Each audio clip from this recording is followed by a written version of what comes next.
রোববার পুনের সায়েদনগরের আনসারি পরিবার বিয়ের পর পিকনিক করতে যাচ্ছিল মহারাষ্ট্রের জনপ্রিয় পর্যটন কেন্দ্র লোনাভালার ভুসি বাঁধ।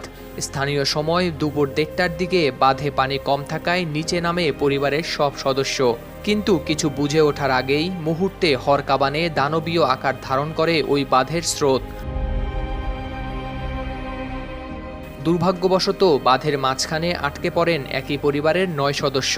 একে অপরকে আঁকড়ে বাঁচার চেষ্টা করলেও প্রবল পানির তোড়ে মুহূর্তের মধ্যেই ভেসে যান তারা। আশেপাশে লোকজন দাঁড়িয়ে থাকলেও তাৎক্ষণিক কারোরই কিছু করার ছিল না।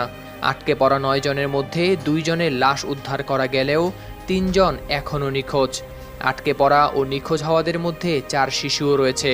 তবে কিছুটা স্বস্তির খবর হলো প্রাণে বেঁচে গিয়েছেন নবদম্পতি।